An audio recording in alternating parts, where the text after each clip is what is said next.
सभी को नमस्कार। आज हम संस्कृत में अनुवाद करना सीखेंगे। अनुवाद को हम छोटे छोटे वाक्य से प्रारंभ करते हैं। छोटे वाक्य से हम अनुवाद सीखेंगे, जिसमें कर्ता और क्रिया का प्रयोग सीखेंगे।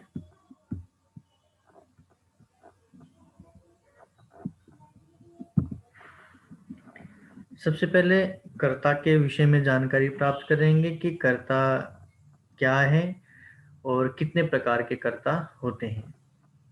क्रिया को करने वाला कर्ता होता है और वह कर्ता 3 प्रकार का होता है। प्रथम पुरुष एक प्रकार है, मध्यम पुरुष दूसरा प्रकार है और तीसरा प्रकार है उत्तम पुरुष। प्रथम पुरुष में शब्द है सह, जिसका अर्थ है वह, एक वचन में। द्विवचन में तौ, जिसका अर्थ है वे दो अथवा वे दोनों। और प्रथम पुरुष बहुवचन में है ते, जिसका अर्थ है वे सब। ये प्रथम पुरुष के कर्ता हैं। ऐसे ही मध्यम पुरुष एक वचन में कर्ता है त्वम, जिसका अर्थ है तू अथवा तुम। मध्यम पुरुष द्विवचन में युवाम, जिसका अर्थ है तुम दो अथवा तुम सब। मध्यम पुरुष बहुवचन में यूयम, जिसका अर्थ है तुम सब। उत्तम पुरुष एक वचन में अहम, जिसका अर्थ है मैं। उत्तम पुरुष द्विवचन में आवाम, जिसका अर्थ है हम दो। उत्तम पुरुष बहुवचन में वयम, जिसका अर्थ है हम सब। ये कर्ता के विभाजन है, प्रथम पुरुष और मध्यम पुरुष और उत्तम पुरुष। ये 3 विभाजनों में कर्ता को विभक्त किया गया है। इसमें ध्यान रखना चाहिए कि ये 9 ही शब्द कर्ता नहीं है। इससे इतर, इससे अन्य और भी बहुत सारे शब्द हैं जो कर्ता हो सकते हैं। जैसे राम खाता है, वाक्य में राम करता है। हवा चलती है, वाक्य में हवा करता है। पानी बहता है, इस वाक्य में पानी करता है। तो पानी, हवा, राम, जो ये नए नए शब्द आ रहे हैं, जो अन्य शब्द आ रहे हैं, वे सभी शब्द प्रथम पुरुष के अंतर्गत आएंगे। ये हमें ध्यान रखना है। जो कोई भी नया शब्द हमें कर्ता के रूप में दिखाई देगा, कर्ता के रूप में जिस भी नए शब्द का प्रयोग होगा, उसका प्रयोग प्रथम पुरुष में ही होगा। मध्यम पुरुष में ये 3 ही शब्द हैं। इन 3 शब्दों के अलावा कोई भी शब्द मध्यम पुरुष में नहीं हो सकता। ऐसे ही उत्तम पुरुष में भी ये 3 ही शब्द हैं।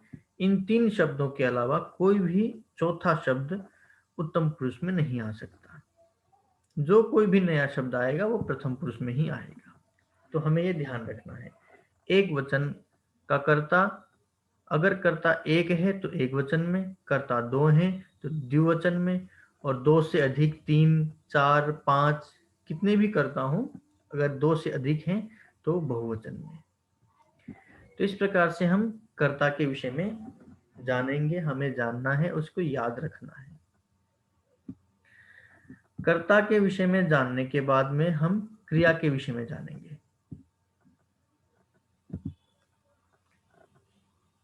पठ धातु है, धातु को ही क्रिया कहते हैं, जिसका अर्थ है पढ़ना। और वर्तमान काल की क्रिया को लट लकार बोलते हैं। लट लकार का प्रयोग वर्तमान काल में होता है। पठ धातु का अर्थ है पठ, पढ़ना, ये क्रिया है।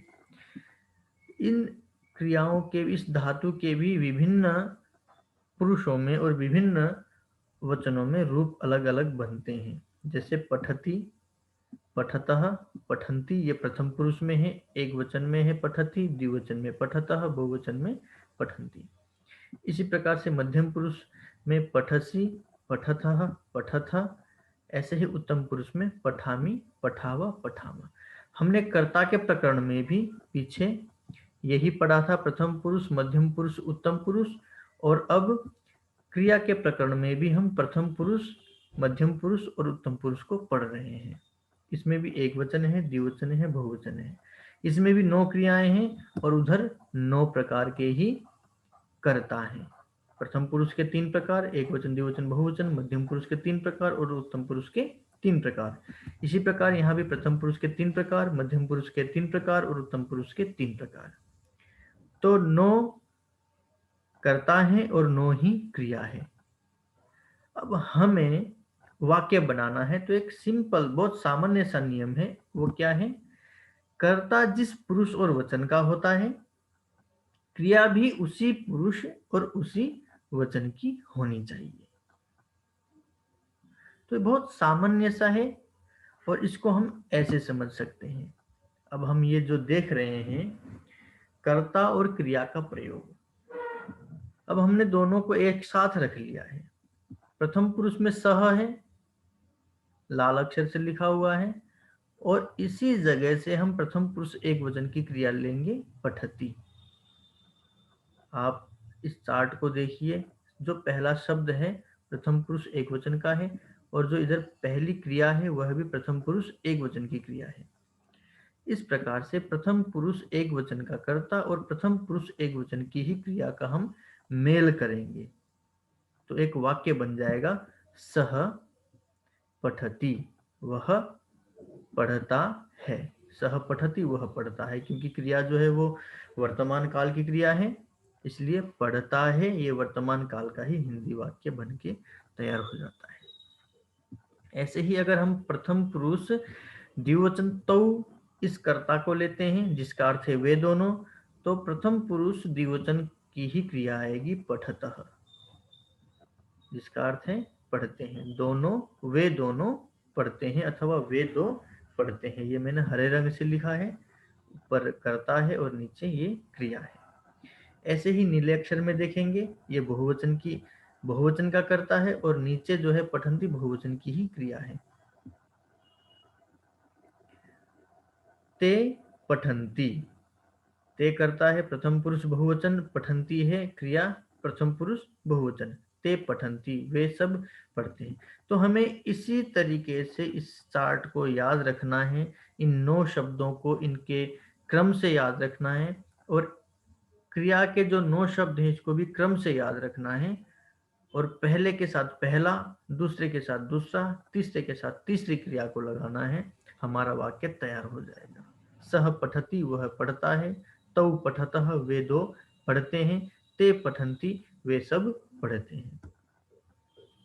हमने प्रथम पुरुष का प्रयोग करके देख लिया, अब मध्यम पुरुष का करते हैं। मध्यम पुरुष में भी जो पहला शब्द है एक वचन में, त्वम, इसको लाल अक्षर से लिखा है, त्वम, और नीचे मध्यम पुरुष एक वचन में क्रिया है पठसी, त्वम पठसी, तू पढ़ता है अथवा पढ़ रहा है, दोनों ही। पीछे भी हमने अभी वाक्य बनाया है, वह पढ़ता है अथवा वह पढ़ रहा है, दोनों ही वर्तमान काल की क्रिया है, तो दोनों ही हम एक तरीके से बना सकते हैं। सह पठती, त्वम पठसी, तू पढ़ता है अथवा पढ़ रहा है। ऐसे ही मध्यम पुरुष द्विवचन का करता है युवाम, जिसका अर्थ हो जाता है तुम दो अथवा तुम दोनों, और पठतः, मध्यम पुरुष द्विवचन की क्रिया पठतः। ऐसे ही मध्यम पुरुष बहुवचन का करता है यूयम, और मध्यम पुरुष बहुवचन की ही क्रिया है पठतः, यूयम पठतः। ऐसे ही हम उत्तम पुरुष का भी बना सकते हैं, अहम पठामी, उत्तम पुरुष एक वचन में करता है अहम, जिसका अर्थ है मैं, पठामी पढ़ता हूँ, अहम पठामी, आवाम पठावह, और वयम पठामः। तो हमने जो नियम बनाया था, अभी जो हमने नियम पढ़ा था, जिस कर्ता जिस पुरुष और वचन का होता है, क्रिया भी उसी पुरुष और वचन की होनी चाहिए। इस प्रकार से हम अन्य लकारों में भी इसका प्रयोग कर सकते हैं। आज हमने यहाँ केवल लट लकार का प्रयोग दिखाया है।